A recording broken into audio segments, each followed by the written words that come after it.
Halloween 1978 was not the first slasher movie ever created, but it is the movie that popularized it and created the slasher subgenre. It holds a special place in my heart because it is one of the first slasher movies I had ever seen. Welcome to Rotten Damians, the channel where we review horror movies and discuss potential film theories. Today we are reviewing Halloween, the 1978 release.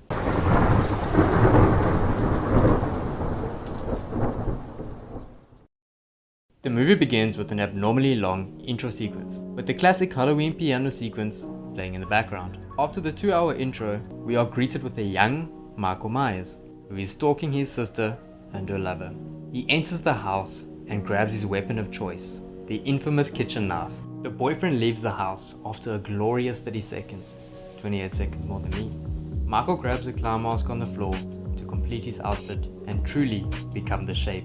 To those of you who are new to the Halloween series, Michael is often referred to as the Shape because he has no emotion or reason behind his killing. He is simply a body or a shape designed to kill. Michael's sister brushes her hair topless with the door open because apparently that's a thing. Anyway, Michael eventually makes his move, and thanks to his mask I get a nice censored murder, making my editing easier. The parents arrive just too late to save the little girl, and John Carpenter, the director, gives us a nice long shot to show the lack of emotion Michael possesses. I never understood why he actually killed his sister in this intro, but if I had to guess, the intention is probably to paint Michael as a pointless killing machine. After the long shot, we move to 10 years to the future to a mental institution where Michael is being held. We also meet Dr. Loomis, who sounds like a 1970s criminal. Hey, Lonnie, get your ass away from there. Lewis and his assistant are collecting Michael to transport him to prison.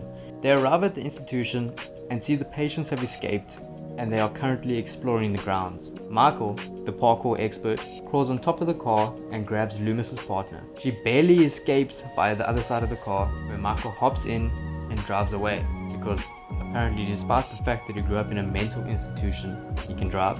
Maybe someone around here gave him lessons. The following day, we are introduced to our first ever final girl, Laurie Strode. For those of you new to the slasher genre, slashers generally have a classic trope known as the final girl.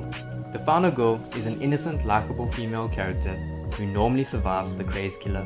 Laurie's father is a real estate agent who is selling the Meyers home. Must be an easy sell. She drops the key off at the house, and from the inside, we see Michael watching her. I never truly understood the connection between her and Michael. I mean, why did he target her and all of her friends? Anyway, Laurie is painted as an innocent and likable girl.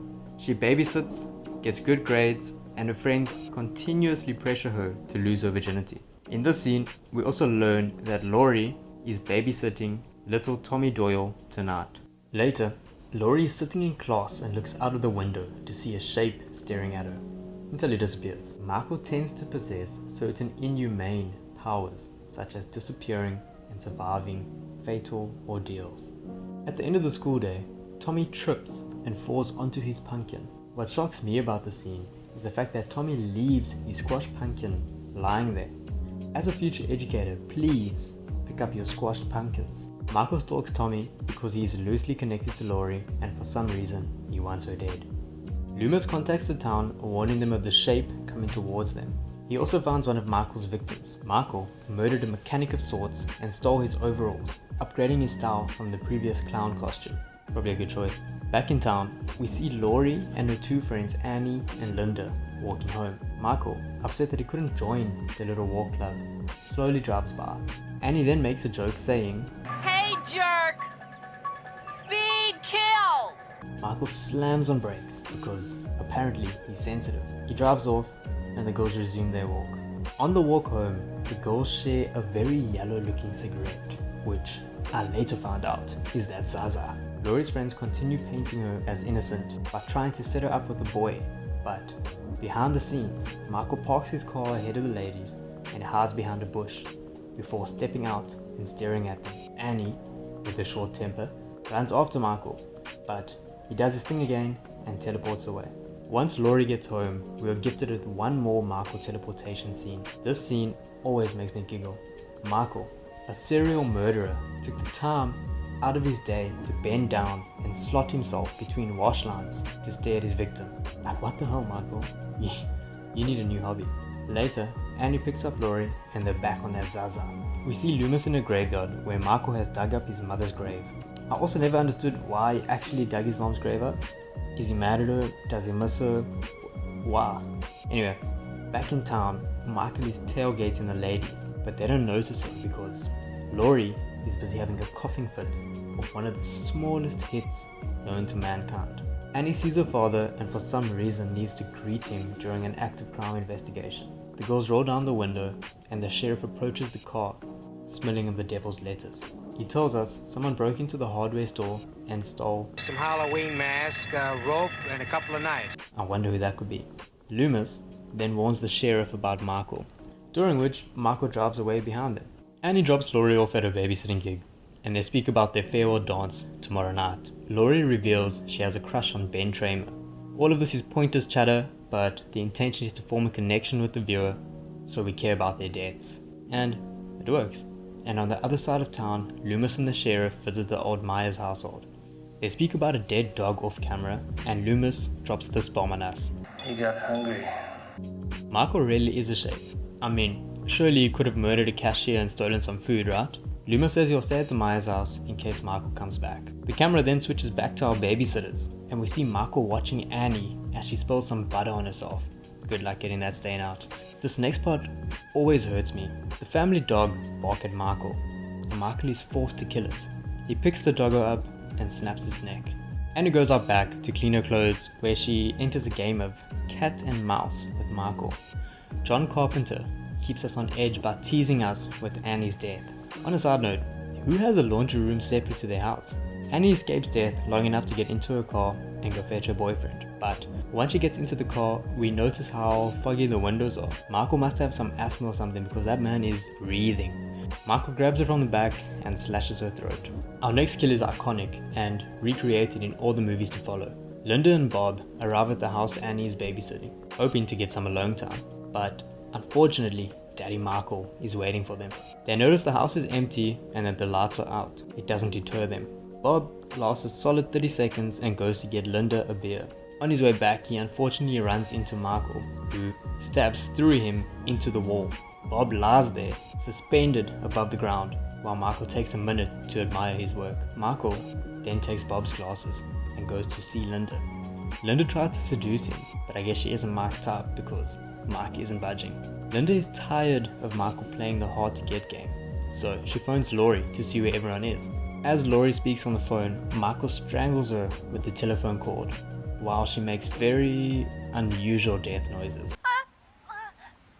All right. Laurie heads on over to the murder house and lets herself in. She ventures upstairs and enters the parents' room to find Annie with Judith Meyers' gravestone above her. Damn, Michael's strong and he moves really fast. I mean, when did he have the time to set up the gravestone and where did he store it? Bob then swings into frame, followed by Lynda, scaring Laurie. Michael uses Laurie's grief and shock to his advantage and emerges from the shadows. He stabs Laurie, cutting her arm and sending her plummeting down the staircase. Laurie tries to escape, but Michael locked all the doors while Laurie explored his theatric murders. Michael punches through the door, letting himself in. They should have taught him manners in the institution, not how to drive. Laurie takes a plate from Michael's book and breaks the glass, freeing herself. Michael takes a slow Sunday stroll towards Laurie, while she waits for Tommy to open the door. He lets Laurie in and she forces the children to hide upstairs. Laurie tries to call the cops, but the line doesn't work. So instead, she hides by the couch, arming herself with a knitting needle. Michael misses his second stab. Damn, Laurie really does throw Mikey Mike off his game. Anyway, Laurie uses this opportunity and stabs Michael in the neck.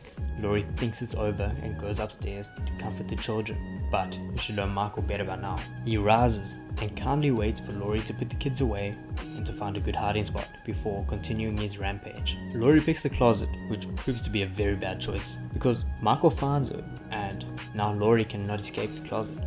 Michael breaks the closet and Laurie stabs him in the eye with a coat hanger, causing him to drop his knife. Laurie grabs it and finishes off Michael.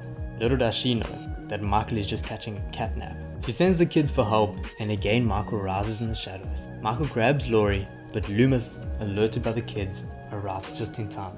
He empties the clip into Michael and Michael falls to his death. Loomis checks on Michael, but he has disappeared.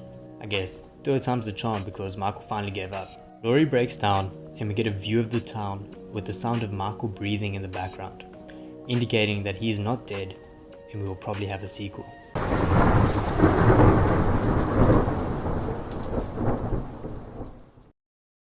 I thought the movie was a little slow to start and kinda boring, but it is also my 4th rewatch.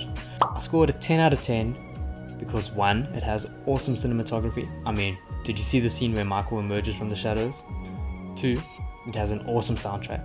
And 3, it literally created the slasher subgenre and the final girl trope. Lastly, I love that the movie built an emotional connection with the characters before killing them. In a lot of modern slashers, this step is skipped and you feel nothing for the victims. Thank you for watching.